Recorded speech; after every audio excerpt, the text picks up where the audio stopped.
Hello student, સ્વાગત છે તમારું મારી યુટ્યુબ ચેનલ એપી સ્ટડી સેન્ટરમાં। આજે આપણે શીખવાનું છે ધોરણ 9 ગણિતમાં પ્રકરણ 6 રેખા અને ખૂણામાં સ્વાધ્યાય 6.2ના છેલ્લા 3 દાખલા, ત્રીજો, ચોથો અને પાંચમો દાખલો। આના આગળના બધા જ દાખલા ઓલરેડી અપલોડ થઈ ગયા છે, તો પ્લીઝ સ્ટુડન્ટ જોઈ લેજો। અને આ વિડીયોના લાસ્ટમાં હું તમને તેની પ્લેલિસ્ટ પણ આપી દઈશ, તો પ્લીઝ સ્ટુડન્ટ જોઈ લેજો। ચલો શરૂઆત કરીએ ત્રીજા નંબરના દાખલાથી। આકૃતિ અહીંયા આપી દીધેલી છે, આકૃતિ 6.25માં જો આ પી ક્યુ એસ ટી એકબીજાને કેવી છે? સમાંતર, ક્યાંય ભેગી થશે નહીં। અને ખૂણો પી ક્યુ આર 110 છે અને ખૂણો આર એસ ટી 130 છે, તો આપણે કયો ખૂણો મેળવવાનો છે? ક્યુ આર એસ, આ ખૂણો મેળવવાનો છે। અહીંયા સૂચન આપી દીધેલું છે તમારા પાઠ્યપુસ્તકમાં કે બિંદુ આર છે એમાંથી પસાર થતી અને એસટીને સમાંતર હોય, આ એસટી છે રેખા, એને સમાંતર હોય તેવી નીચે અહીંયા એક રેખા દોરવાની છે। તો આપણે સૌપ્રથમ રેખા દોરી લઈએ, એસટીને સમાંતર છે, બરોબર। અને અહીંયા આપણે આનું નામ પણ આપી દઈએ, આ બાજુ એક્સ અને આ બાજુ વાય, બરોબર। ચલો હવે આપણે શોધવાનો કયો ખૂણો? આ ખૂણો શોધવાનો છે। તો એના પહેલા જુઓ તમે, અહીંયા સીધી રેખા છે તો એમાં જેટલા પણ ખૂણા હોય બધાનો સરવાળો કેટલો થાય? 180 અંશ થાય। આ રૈખિક જોડનો નિયમ છે, બરોબર। તો અહીંયા એક્સ વાય સીધી રેખા છે ને એની ઉપર જુઓ ખૂણા બને છે, X R Q, Q R S અને એસ આર વાય, આ ત્રણેય ખૂણા છે, ત્રણેયનો સરવાળો કેટલો થાય? 180 અંશ થાય। એમાંય આપણે શોધવાનો છે કયો છે ખૂણો? ક્યુ આર એસ, આ ખૂણો શોધવાનો છે। તો સૌ પ્રથમ આ બે ખૂણા હોવા જોઈએ તો આપણને આ ત્રીજો ખૂણો મળે, બરોબર। તો આ બે ખૂણા કઈ રીતે મળે? જુઓ તમે, અહીંયા સી આકાર બને છે, કયો આકાર બને છે? સી આકાર। મેં તમને શીખવાડ્યું હતું આગળના વિડીયામાં, બરોબર, કે જ્યારે પણ જુઓ તમે આવો સી આકાર બને ને ત્યારે આ બંને ખૂણાનો સરવાળો કેટલો થાય? 180 અંશ થાય। તો આ એક ખૂણો બેમાંથી આપ્યો હોય ને તો આપણને બીજો મળી જાય, કારણ કે એક ખૂણાને આપણે 180 અંશમાંથી બાદ કરી નાખવાના, એટલે આપણને બીજો ખૂણો મળી જાય। તો અહીંયા આપણે એ જ ટ્રીકનો યુઝ કરવાનો છે કે સી આકાર બને એટલે કે અંતઃકોણ બને તો બંને ખૂણાનો સરવાળો 180 અંશ થાય। તો અહીંયા પણ સી આકાર બને છે, જુઓ તમે અહીંયા સી આકાર બને છે। તો આ સી આકાર બને છે તો અંદરના બંને ખૂણાનો સરવાળો એટલે કે અંતઃકોણ બન્યા તો બંને ખૂણાનો સરવાળો કેટલો થાય? 180 અંશ થાય। તો 110 તો આપી દીધેલું છે, એને આપણે 180 અંશમાંથી બાદ કરવાનું। તો સૌ પ્રથમ અહીંયા સી આકાર બને છે એનું આપણે આ ખૂણો મેળવી લઈએ, અને અહીંયા પણ સી આકાર, અહીંયા પણ અંતઃકોણ બને છે તો એનું માપ શોધી લઈએ, બરોબર। આ બંનેનો સરવાળો કરીને 180 અંશમાંથી બાદ કરી નાખવાનો, એટલે આપણને ક્યુ આર એસ ખૂણો મળશે। તો સૌ પ્રથમ આપણે કરવાનું શું કે આપણે આ ખૂણો શોધવાનો છે, બરોબર। તો આપણે શું લખવું પડે કે આપણે લખવાનું કે એક જ બાજુના આવેલા અંતઃકોણો સરવાળો 180 અંશ થાય। સૌ પ્રથમ અહીંથી શરૂઆત કરવાની કે એક જ બાજુએ આવેલા અંતઃકોણ નો સરવાળો કેટલો થાય? 180 અંશ થાય। તેથી કયા ખૂણા લઈશું આપણે આ શોધવા માટે? કારણ કે આ ખૂણા ત્રણેયનો સરવાળો 180 અંશ થાય, બરોબર, એટલે આપણને આ ખૂણો મળી જાય। તો સૌપ્રથમ આના ખૂણો શોધવાનો છે। સૌપ્રથમ આપણે અહીંયાથી સ્ટાર્ટ કરીશું। આ ખૂણો કઈ રીતે બને જુઓ તમે, તો પી ક્યુ આર અને ક્યુ આર એક્સ, બરોબર, એના ઉપરથી થઈ જાય। ચલો તો ખૂણો પી ક્યુ આર પ્લસ ખૂણો ક્યુ આર એક્સ બરાબર કેટલો થાય? 180 અંશ થાય, બરોબર। ચલો તો આપણી પાસે પી ક્યુ આર છે, કેટલો છે? 110 અંશ પ્લસ ખૂણો ક્યુ આર એક્સ આપણે શોધવાનો છે। કઈ રીતે મળે? 180 અંશમાંથી 110 ને બાદ કરી નાખવાના। તો ખૂણો ક્યુ આર એક્સ બરાબર 180 અંશ માઇનસ 110 અંશ, તો ખૂણો ક્યુ આર એક્સ મળી જાય। કેટલો મળે? 70 અંશ। તો બસ આ આપણને કેટલો મળી ગયો? 70 અંશ મળી ગયો, એક ખૂણો મળી ગયો। ચલો મિશન 1 કમ્પ્લીટ। ચલો હવે મિશન 2, આ ખૂણો શોધવાનો છે। કઈ રીતે મળે? અહીંયા પણ સી આકાર બને છે તો આ અને આ ખૂણાનો સરવાળો કેટલો થાય? 180 અંશ થાય। તો અહીંયા 130 છે, એને આપણે 180 અંશમાંથી બાદ કરી નાખી એટલે આપણને આ ખૂણો મળી જાય, બરોબર। ચલો ચલો મિશન 1 માં આપણે પહેલો ખૂણો શોધી લીધો. હવે મિશન 2 માં બીજો ખૂણો. એમાં આમાં કર્યું હતું ને એવી જ રીતે કરવાનું કે TSR પ્લસ ASRY બરાબર કેટલા થાય 180 અંશ, કારણ કે અંતઃકોણ બને છે. બરોબર, તો શું લખવાનું આપણે? આ જ રીતે ખૂણો કયો છે? TSR, ખૂણો TSR પ્લસ ખૂણો ASRY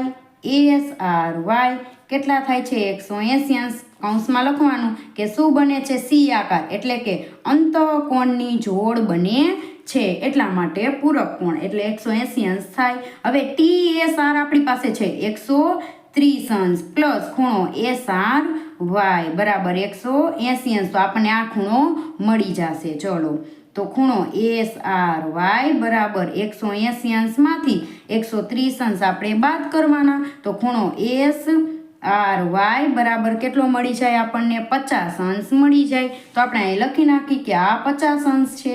તો હવે આ ત્રણેય ખૂણાનો સરવાળો કરવાનો. બરોબર, કે ખૂણો આ 2 સ્ટેપ પૂરા, 2 મિશન કમ્પ્લીટ. હવે ત્રીજું મિશન શું શોધવાનું? આપણે જે ઓલરેડી શોધવાનું કીધું હતું એ જ. શું શોધવાનું કીધું હતું આપણને? QRS. આ કઈ રીતે મળે? જો અહીંયા સીધી રેખા છે તો એની ઉપર જેટલા પણ ખૂણા હોય એ ખૂણાનો સરવાળો કરો એટલે કેટલો થાય? 180 અંશ થાય. તો આપણે સૌપ્રથમ કયો ખૂણો લેવાનો છે? 3 ખૂણા બને, એક ખૂણો, બીજો ખૂણો, ત્રીજો ખૂણો. બરોબર, પહેલો ખૂણો કયો છે? XRQ, બીજો QRS, ત્રીજો SRY. એમાં 2 ખૂણા છે એનો સરવાળો કરીને 180 અંશમાંથી બાદ કરી નાખી, એટલો આ ખૂણો હોય. કયો ખૂણો? QRS. બસ એટલું જ કરવાનું. ચલો મિશન 3 માં શું શોધવાનું? QRS. બરોબર, કઈ રીતે મળે આપણને QRS? તો આપણે સૌપ્રથમ લખી કે XY શું છે? એક રેખા છે. XY રેખા સાથે બનતા ખૂણા શું બનાવે? રૈખિક જોડ બનાવે છે. એટલે કેટલો થાય? 180 અંશ થાય. ત્રણેય ખૂણાનું માપ લખાવો. ચલો, કેટલું છે? સૌપ્રથમ XRQ, તો ખૂણો XRQ પ્લસ ખૂણો QRS પ્લસ SRY બરાબર કેટલો થાય? 180 અંશ. રૈખિક જોડ બનાવે છે એટલા માટે. બરોબર, ચલો આ આપણી પાસે છે કેટલો છે? 70 અંશ પ્લસ આ આપણે શોધવાનો કીધો છે રકમમાં, પ્લસ આ આપણી પાસે છે કેટલો અત્યારે શોધ્યો? 50 અંશ બરાબર 180 અંશ. ખૂણો QRS શોધવાનો, એને આપણે આઈને રાખવાનો, એની સાથે જે પણ હોય ને બધું આ બાજુ મોકલી દેવાનું. બરોબર, ચલો 70 અને 50નો સરવાળો કરી નાખો. બરોબર, કેટલો થશે? અહીંયા 70 અને 50નો સરવાળો કરી નાખવાનો, આ બાજુ મોકલી દેવાના. બરોબર, ચલો હવે 120 થાય તો 180 અંશમાંથી 120 અંશ બાદ કરી નાખવાનો, તો ખૂણો QRS બરાબર કેટલો આવશે? 60 અંશ આવશે. આપણો છેલ્લો જવાબ. બરોબર, 3 સ્ટેપમાં દાખલો કમ્પ્લીટ થઈ જાય. પહેલાં આપણે શોધી લીધું, પછી આ શોધ્યું અને પછી ત્રણેયનો સરવાળો કરી નાખ્યો. ચલો હવે આપણે જોઈએ ચોથો દાખલો. આકૃતિમાં જો AB સમાંતર CD, એટલે કે AB અને CD રેખા છે, બંને એકબીજાને સમાંતર છે, ક્યાંય ભેગી થતી નથી. બરોબર, એવું હોય તો APQ 50 આપી દીધેલું છે, PRD 127 આપી દીધેલું છે. તો આપણે X અને Y નું મૂલ્ય શોધવાનું છે. બરોબર, સૌપ્રથમ X નું મૂલ્ય સાવ સહેલું છે. જુઓ તમે, અહીંયા Z બને છે. જુઓ, આમ ને આમ Z બને, તો આ 50 હોય તો X પણ કેટલો થાય? 50 થાય. એ મેં તમને આગળના જે વિડીયો હતો ને એમાં શીખવાડ્યું હતું કે Z બનતો હોય ને ત્યારે આ ખૂણો એટલો જ કેટલો હોય?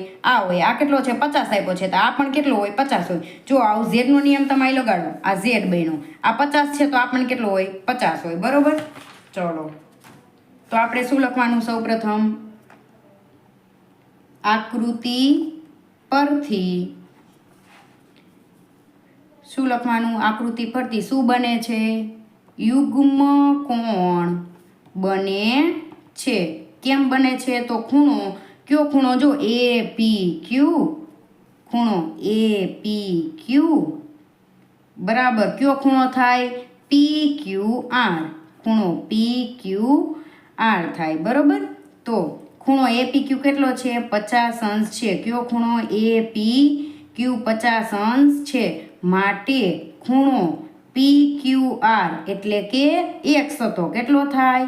50 અંશ થાય. બરોબર સમજાણું? કારણ કે યુગ્મ કોણ છે, અહીંયા z બને છે. આ ખૂણો હોય એટલો જ આ ખૂણો હોય. મેં તમને અહીંયામાં દેખાડ્યું હતું, જુઓ તમે ફરીથી જોઈ લો, ભૂલાય નહીં. આ z બને, જેટલો આ ખૂણો હોય ને અંદરનો એટલો જ એના બાયનો ખૂણો હોય, સમાન જ હોય. બરોબર ચલો, તો આપણને x તો મળી ગયા. હવે y આપણે મેળવવાના છે.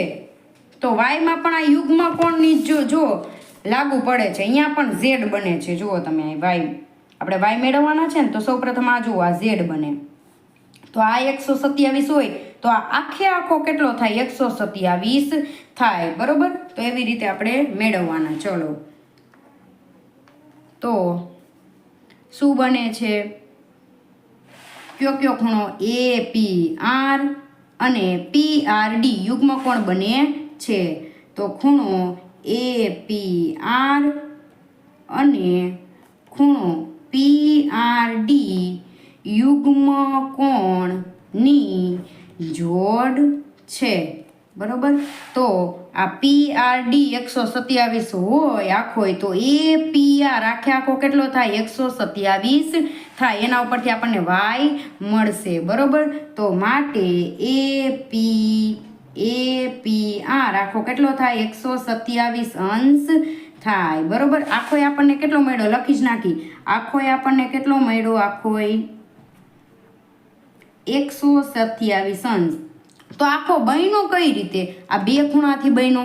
એમાં આ માપ આપી દીધેલું છે 50, તો 127 માંથી 50 બાદ કરી નાખીને તો આપણને y મળી જાય. બરોબર સમજાણું? આખો ખૂણો કયો છે? APR. કયા બે ખૂણાથી બન્યો? APQ QPR થી બન્યો. તો એમાં આપણને આનું માપ આપી દીધેલું છે ને આખાનું માપ છે, તો આપણને y મળી જાય. બસ એનો જ આપણે ઉપયોગ કરવાનો છે. તો ચલો, ત્રીજા સ્ટેપમાં શું કરશું આપણે?